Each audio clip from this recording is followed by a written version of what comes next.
오늘까지 해서 주께서 선물로 내려주신 이 10가지 계명을 함께 생각하겠습니다. 다른 요리 문답도 그렇지만 우리 대우리 문답도 10계명을 상당히 비중 있게 다루고 있지 않습니까?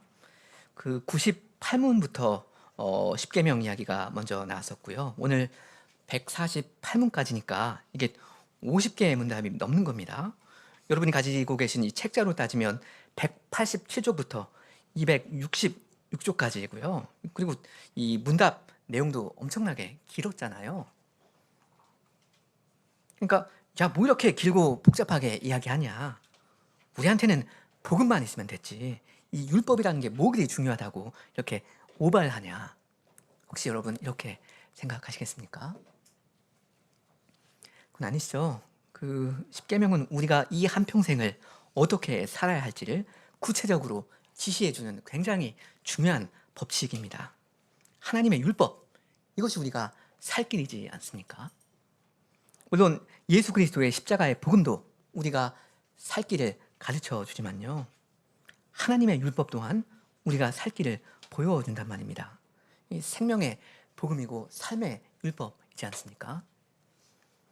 그러니까 십자가의 복음으로써 애굽 땅 종되었던 집에서 혹은 죄와 그 비참함에서 해방된 여러분은 이제 하나님의 계명을 마음껏 실컷 지킬 수 있는, 그것을 지키는 걸 즐길 수 있는 그런 위치에 올라오신 겁니다.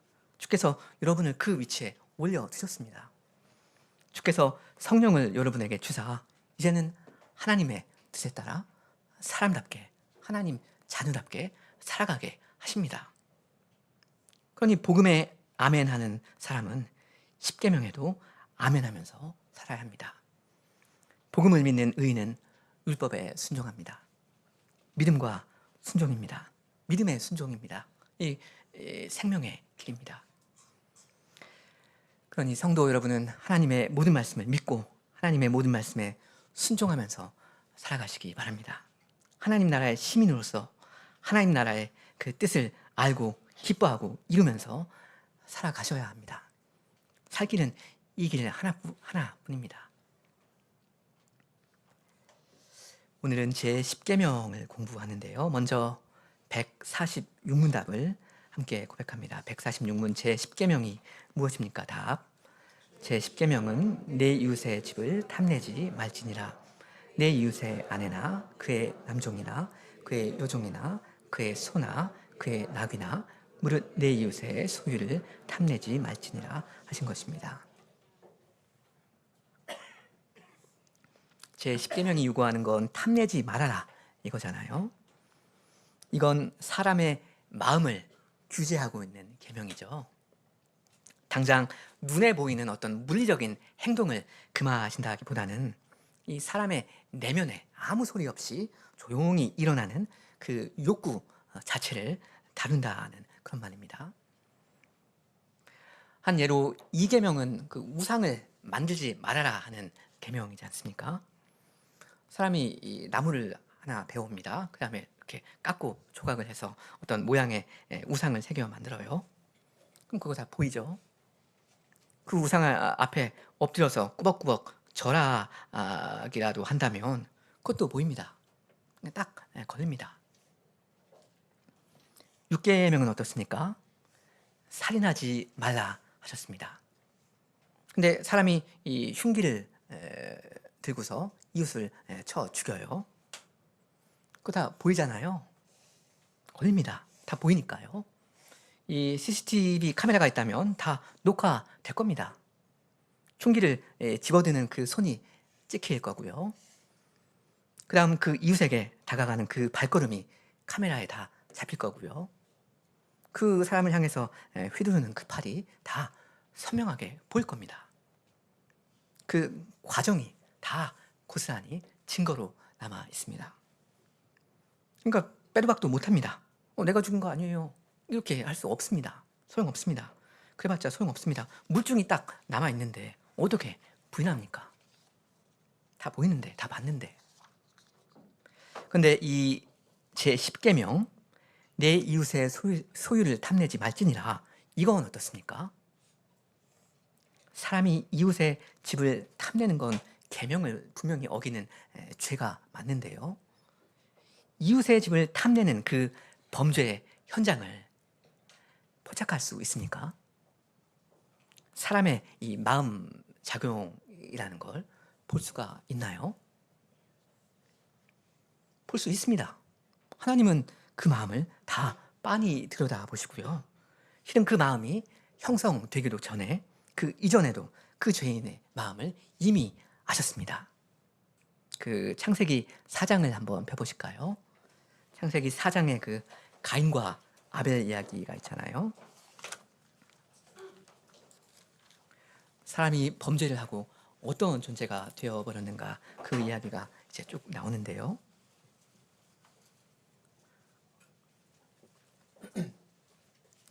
4절 하반절에 보시면 여호와께서 그 아벨과 그의 제물은 받으셨는데 가인과 그의 제물은 받지 않으시죠. 그러니까 이 가인이 시기심이 가득 찼는지 아주 그냥 화를 내버리는데요. 그걸 주께서 보시고는 지적을 하십니다. 6절 여호와께서 가인에게 이르시되 내가 분하여 함은 어찌 됨이며 안색이 변함은 어찌 됨이냐. 내가 선을 행하면 어찌 낯을 들지 못하겠느냐. 선을 행하지 아니하면 죄가 문에 엎드려 있느니라. 죄가 너를 원하나 너는 죄를 다스려야 한다 하셨습니다. 그러니까 주님은 처음부터 이 가인의 마음을 다 보고 계셨고요. 그가 동생에 대해서 분노심을 느끼고 안색이 변하는 거, 그것도 다 보셨습니다. 근데 그걸 주님만 보셨을까요? 안색이 변하는 거, 이거 하늘에 계시는 하나님에게만 보이는 겁니까? 그렇지 않잖아요. 이 안색이라는 거, 이건 사람의 눈에도 얼마든지 보이는 거 아닙니까? 사람의 이 마음 자체는 오직 하나님만 볼 수 있다 해도 이 사람의 마음으로부터 밖으로 흘러나오는 게 있거든요. 누가 형제를 미워하고 증오하는 그 마음을 품고 있습니다. 그게 과연 그 마음 속에만 여기에 계속 머물러 있을까요? 이걸 고이 그냥 잘 간직해 둘 수 있을까요? 그렇지 않을 겁니다. 원래 이 마음이라는 건 이 화산처럼 이 꿈틀거리는 게 있지 않습니까? 가만히 있지를 못합니다. 시간 문제입니다. 폭발하는 거.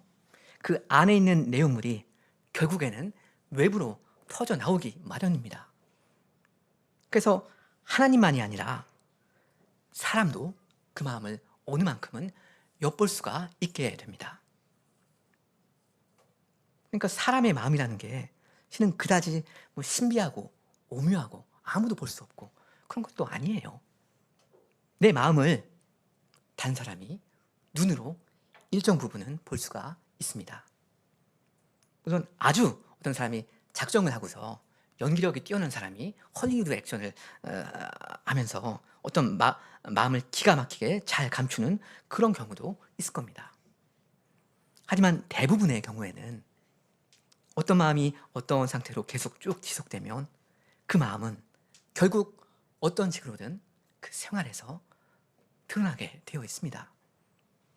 낌새라는 게 있지 않습니까? 딱 느껴지는 게 정말 있어요. 자기의 속마음이라는 거, 이걸 완벽하게 딱 숨긴다는 거, 이건 대단히 어려운 일이 될 겁니다. 하루 이틀도 아니고 사람들이 뭐 우리처럼 오랜 세월을 같이 살다 보면 서로의 마음을 알게 됩니다. 거의 다 이제 오픈이 됩니다. 모르지 않습니다. 아, 저 사람은 저러한 생각으로 인생을 살고 있구나. 이런 게 보여요. 저분이 세상을 사랑하고 있는지 아니면 교회를 사랑하고 있는지 혹은 저분이 나에 대해서 어떤 생각을 가지고 있는지 이런 걸 대강은 파악할 수가 있게 됩니다. 정말로요. 무슨 말이냐면요. 이 제10계명은 아주 현실적이고 은근히 물리적인 계명이라는 겁니다. 이게 사람의 마음을 규제하는 특이한 계명이라는 게 물론 맞는데요. 그래서 이런 법은 사실 이 세상 어디에도 없지 않습니까? 탐내면 벌금 500만 원 낸다. 이런 법 없잖아요. 왜냐면 탐내는지 그 여부를 알 수가 없으니까요. 근데 과연 그런가? 정말 알 수 없는가? 이런 질문을 좀 해보자 하는 건데요.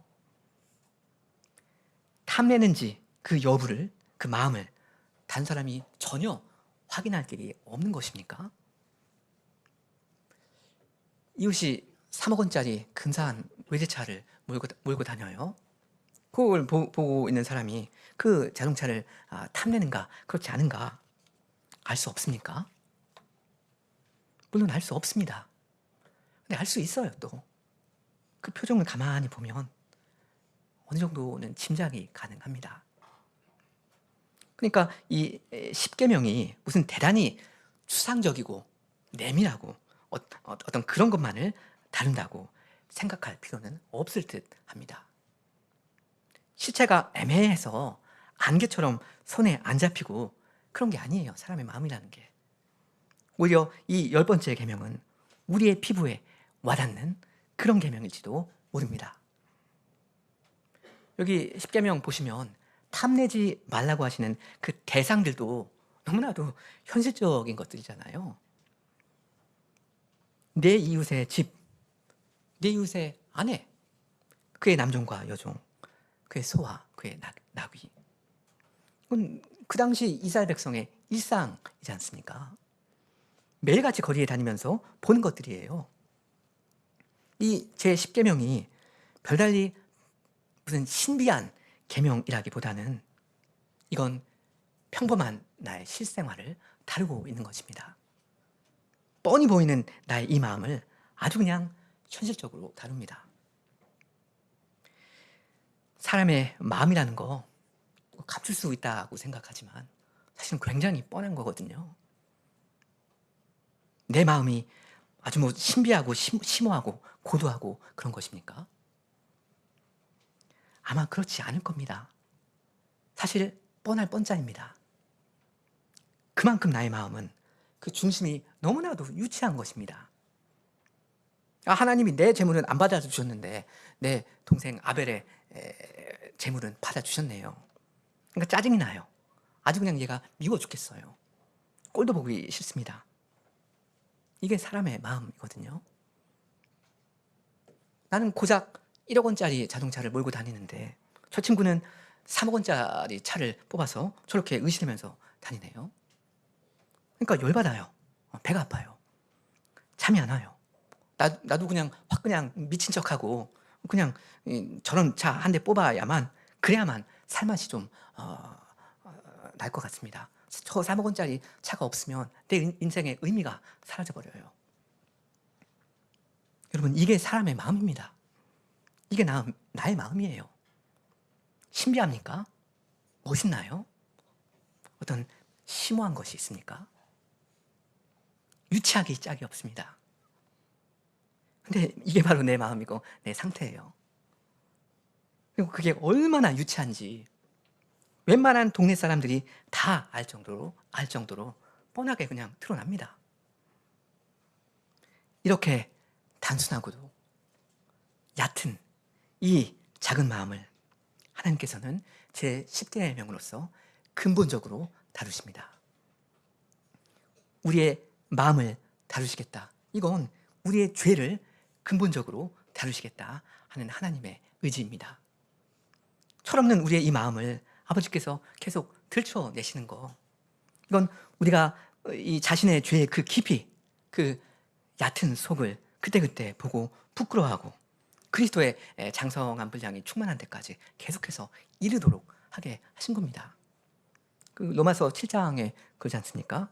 율법으로 말미암지 않고는 내가 죄를 알지 못하였으니 곧 율법이 탐내지 말라 하지 아니하였더라면 내가 탐심을 알지 못하였을 거다 합니다. 아버지의 율법이 있기에, 이 제10계명이 있기에 그나마 이 탐심이 잘못이라는 것, 그거라도 알게 된 겁니다. 원래 훌륭한 부모님은 자식의 그 행동만 보고 다루는 게 아니지 않습니까? 훌륭한 부모는 그 아이의 마음을 꿰뚫어 볼 줄 알고 그 마음을 지적하고 그 마음을 다룹니다. 근데 여러분의 천부께서 그렇게 하십니다. 근데 이 계명, 이 제 10계명, 이게 얼마나 좋은 계명입니까? 아버지의 선물입니다. 여기에는 하나님의 마음이 담겨 있는 것 같아요. 그런데 여러분, 제 10계명의 요구에 따라서 늘 자기의 이 좁은 마음을 살피시기 바랍니다. 그리고 거기서 어떤 유치하고 더러운 걸 발견하실 때마다 그것이 죄인 줄을 아시고 돌이키시기 바랍니다. 주님의 은혜를 계속 구하면서 여러분의 마음을 계속해서 더 아름답게 갖고 가시기 바랍니다. 하나님이여, 내 속에 정한 마음을 창조하시고 내 안에 정직한 영을 새롭게 하소서.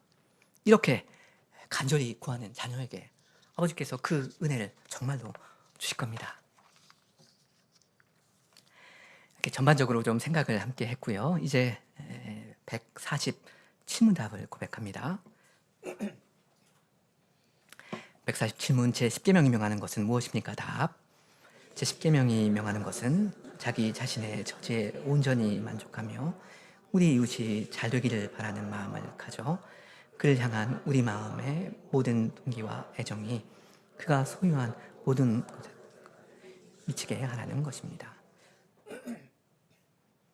그 다음 나오는 148문답 내용이 사실은 거의 그냥 좌우대칭으로 되어 있는데요. 이것도 지금 같이 고백하시죠. 148문 제 10계명이 금하는 죄는 무엇입니까? 답. 제 10계명이 금하는 죄는 자기 자신의 처지를 조금이라도 불만스러워하고 우리 이웃의 잘됨을 시기하고 원통하게 여기고서 이웃의 것에 대하여 조금이라도 부당한 마음과 욕심을 품는 것입니다. 그죠? 거의 비슷한 내용인데요. 이 147문답이나 148문답이나 크게 보면 두 가지를 이야기하고 있죠. 하나는 자기 자신에 대한 태도이고요. 다른 하나는 내 이웃에 대한 태도입니다. 먼저 자기 자신의 처지에 대해서는 어떻게 해야 하라고 하죠? 온전히 만족하라 합니다. 불만을 품으면 안 된다고 하죠. 그러니까 내 월급이 얼마든지, 내 얼굴이 어떻게 생겨먹었든지, 내 가정이나 내 근로 환경이 어떻든지 그 모든 일에 대해서 완전히 흡족해야 하고 감사하는 마음씨가 정말로 있어야 한다. 그런 말씀입니다. 조금이라도 마음속에 궁시렁궁시렁거리는 게 없어야 합니다. 그렇게 해야만 하는 핵심적인 이유가 뭐겠습니까? 그건 나의 이 현재 상황이 이렇게 된 건 하나님 아버지의 섭리의 결과이기 때문이죠.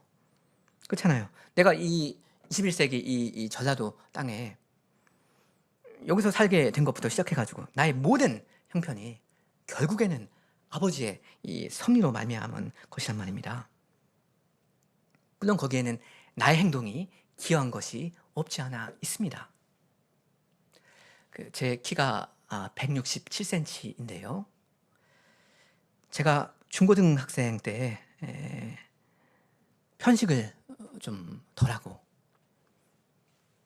잠을 좀 더 많이 자고 줄넘기라도 좀 더 열심히 하고 그랬다면 제가 168cm나 169cm가 지금 되어 있을지도 모릅니다. 아마 그렇게 되었을 거예요. 근데 그렇게 안 했거든요. 그래서 167cm에 저는 만족해야 하는 상황입니다. 물론 만족합니다. 그러니까 나의 이 현 상황에 대해서 나 자신이 좋게든 나쁘게든 영향을 어느 정도 끼친 게 분명히 있습니다.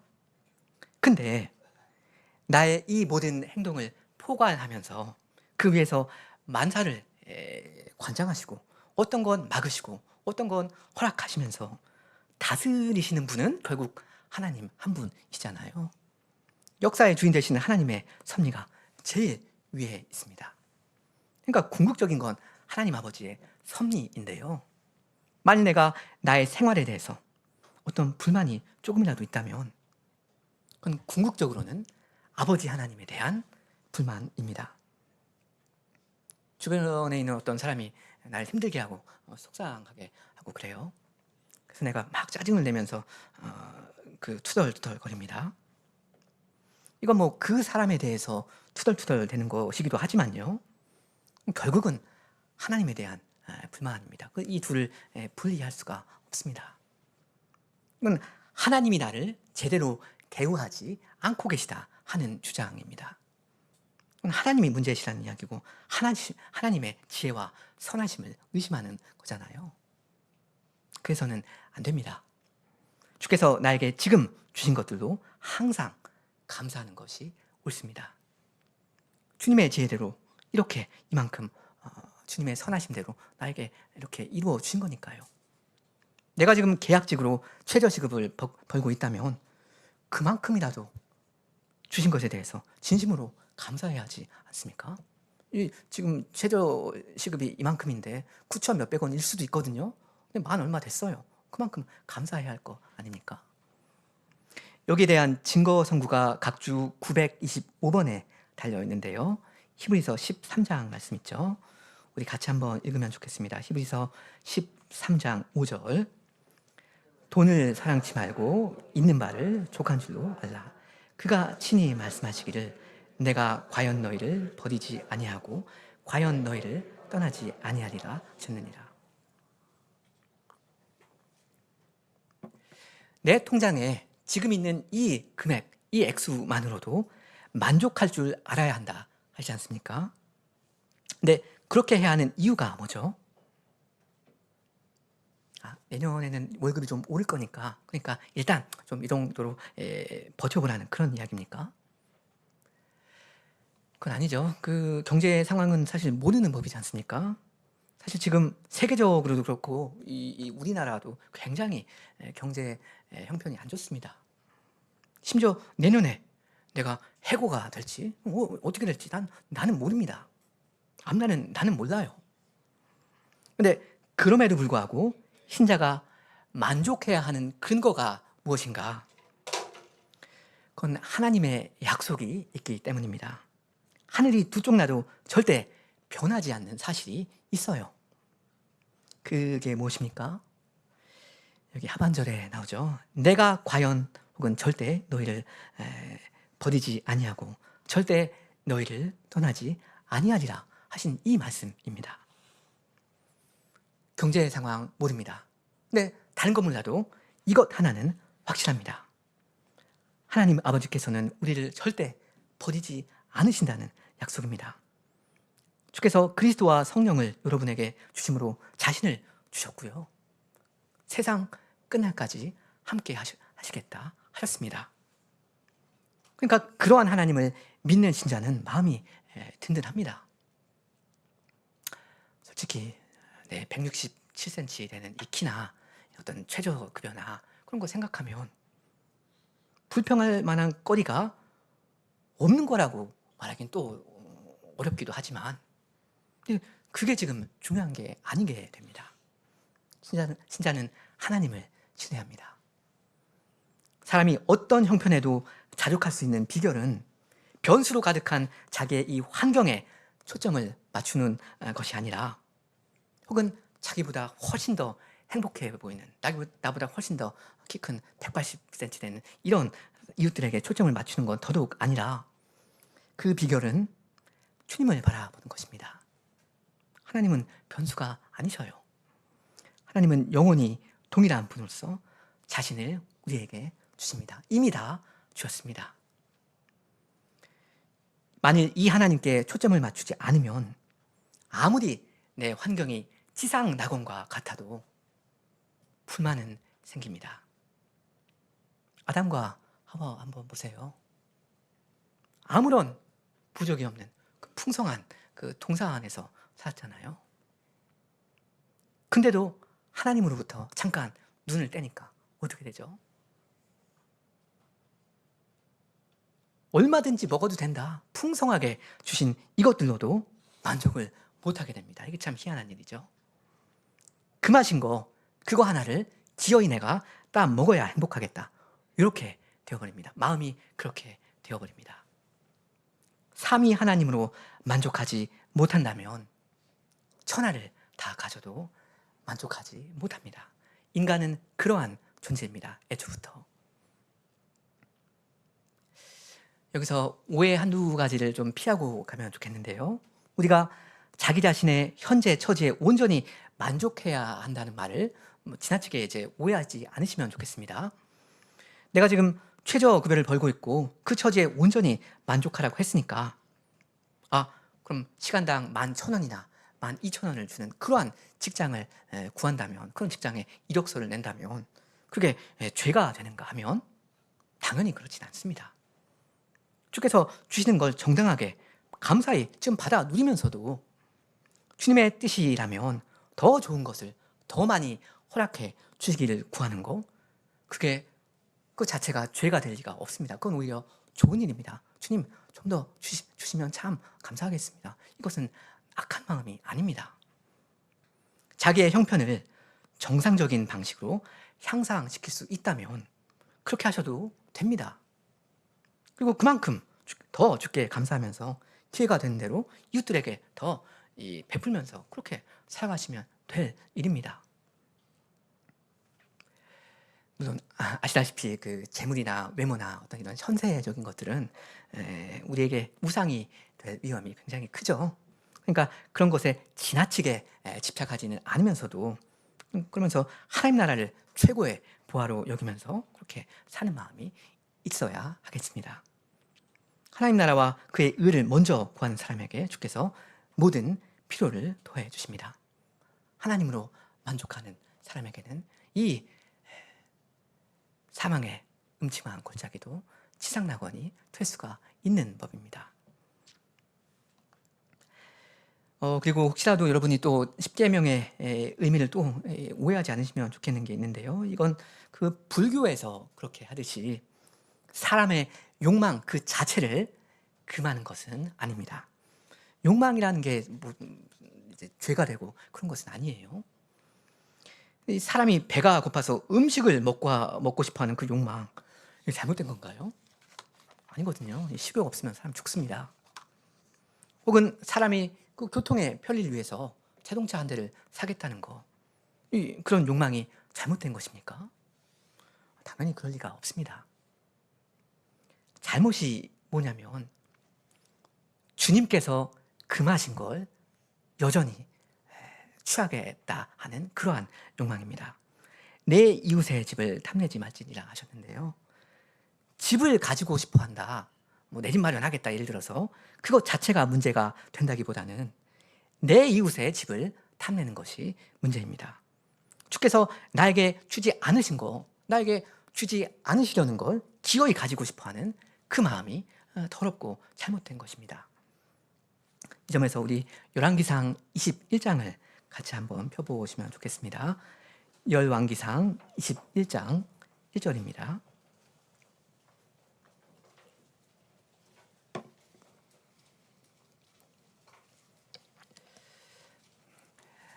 지난 시간에, 오전 시간에 본 말씀이죠. 그 나봇의 포도원 이야기인데, 제가 아시다시피 어떤 본문 강해를 할 때는 어떤 것에 이제 중점을 두고 이야기하다 보니까 어떤 것은 이제 상대적으로 강조를 덜 하게 되는데요. 나봇의 그 기업에 대한 이야기를 그때 좀 덜 말씀드렸습니다. 제가 1절부터 읽어요. 그 이후에 이 일이 있으니라. 이스라엘 사람 나봇에게 이스라엘의 포도원이 있어 사마리아의 왕 아합의 왕궁에서 가깝더니 아합이 나봇에게 말하여 이르되 내 포도원이 내 왕궁 곁에 가까이 있으니 내게 주어 채소밭을 삼게 하라. 내가 그 대신에 그보다 더 아름다운 포도원을 내게 줄 것이요 만일 내가 좋게 여기면 그 값을 돈으로 내게 주리라. 나봇이 아합에게 말하되 내 조상의 유산을 왕에게 주기를 여호와께서 금하실지로다 하니 이스라엘 사람 나봇이 아합에게 대답하여 이르기를 내 조상의 유산을 왕께 줄 수 없다 하므로 아합이 근심하고 답답하여 왕궁으로 돌아와 침상에 누워 얼굴을 돌리고 식사를 아니했다 합니다.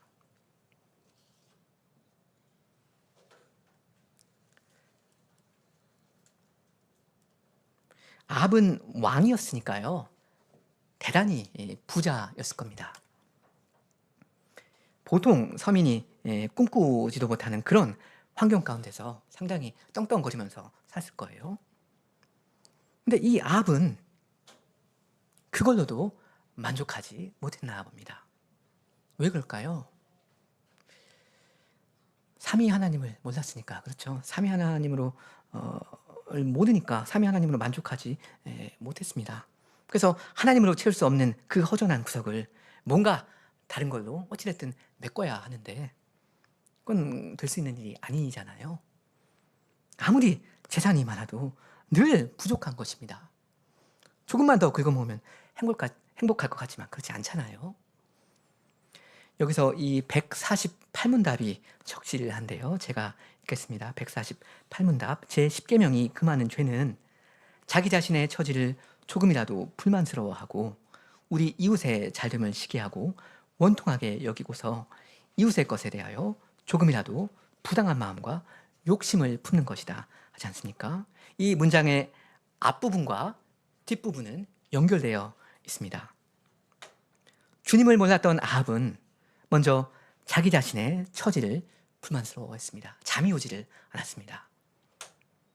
다 큰 어른이 세상 유치하게 삐져가지고 밥을 안 먹어버립니다. 그리고 그 불만 가득한 심정은 이웃의 것에 대한 욕심을 푸는 대로 아주 자연스럽게 이어집니다. 그죠?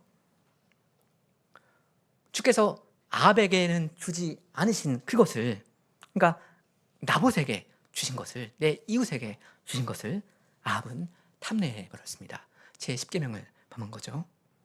그래서 벼룩의 간을 빼먹는 그런 짓을 해버립니다. 그래서 오늘 오전에 우리가 본 것처럼 개들이 이 아합의 피를 핥는 건 그 악한 시대에 의인으로서 하나님의 주신 기업을 지키면서 살았던 나봇의 피를 주께서 보시고 그렇게 그대로 갚아주신 겁니다. 여기에 대한 중요한 말씀이 시편 16편에 있는데요. 아까 제가 읽었는데 찾아보시죠. 시편 16편입니다.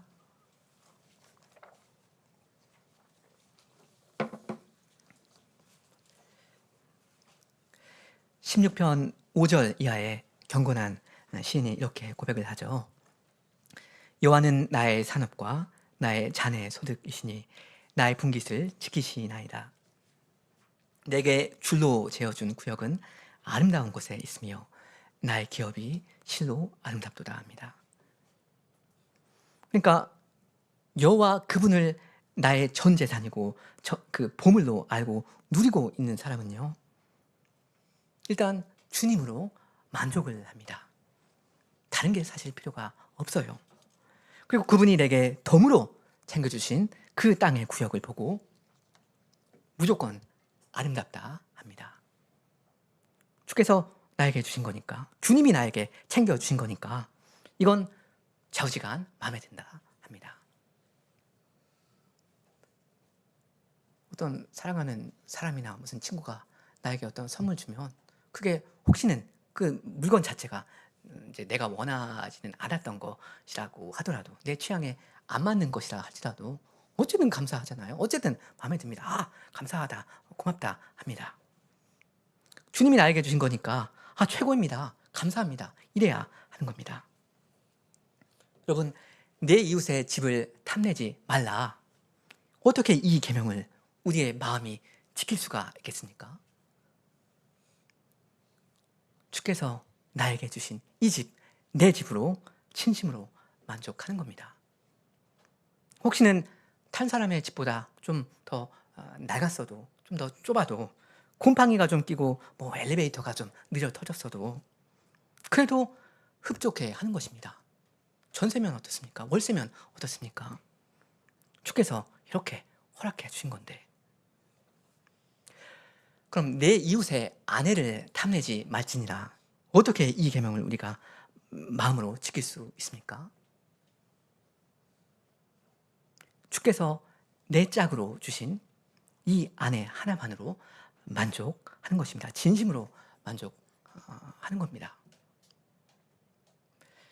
모르겠어요. 혹시는 객관적인 눈으로 본다면 내 아내가 미스코리아 진보다 더 예쁘다고 하기는 조금 어려울지도 모르겠습니다. 내 아내의 요리솜씨, 내 아내의 인격이나 성격, 이게 혹시는 100점보다는 조금 못 미칠 수도 있겠습니다. 객관적으로 보면 그럴 수도 있다는 거예요. 그런데 주관적으로 내가 내 눈으로 볼 때에는 100점이라고 해야 합니다. 아, 완벽하다, 아름답다. 주께서 나에게 딱 맞는 여인을 정확하게 적시에 선물로 주셨구나. 이렇게 생각하고 감사해야 마땅합니다. 이게 믿음입니다. 가장 지혜로우신 주님께서 다 알아서 나에게 최적으로 필요한 걸, 그런 걸 주신 게 틀림없을 테니까, 그건 주님의 섭리니까 나는 감지덕지하게 받아 누릴 뿐입니다. 그럼 되는 겁니다. 다른 게 필요합니까? 이 정도면 되는 거 아닌가요? 5절과 6절 말씀을 우리 같이 한번 읽고 마치면 좋겠습니다. 16편 5절과 6절. 여호와는 나의 산업과 나의 잔의 소득이시니 나의 분깃을 지키시나이다. 내게 줄로 재어준 구역은 아름다운 곳에 있으며 나의 기업이 실로 아름답도다. 이러한 감탄사가 우리 마음속에서 계속해서 터져나오면 참 좋겠습니다. 주께서 주실 때에도 혹은 거두어 가실 때에도 주님을 늘 찬송하는 그런 마음이 있으면 참 행복한 사람이고 주님을 아는 사람입니다. 우리가 얼마나 복을 받은 사람인지를 계속해서 즐거이 고백하면서 주님을 다 함께 찬송하면서 나아가면 좋겠습니다. 함께 기도하시겠습니다.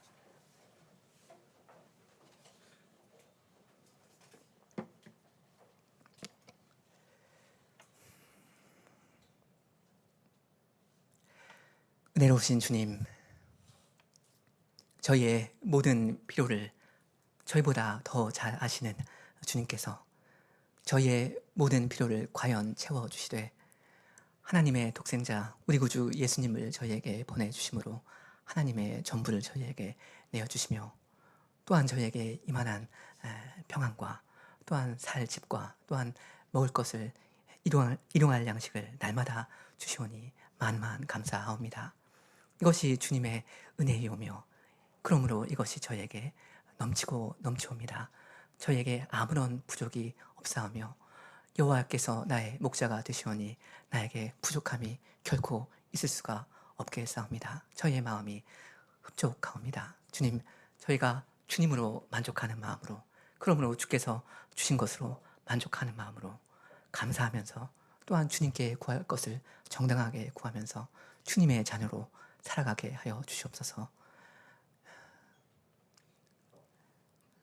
반짝반짝 거린 것이 많은 이 세상 가운데 저희가 살면서도 하나님을 바라보는 신자로 살게 하여 주시고, 그러므로 저희 마음이 늘 흡족한 가운데 주님께 기쁨을 드리면서 살아가게 하여 주시옵소서.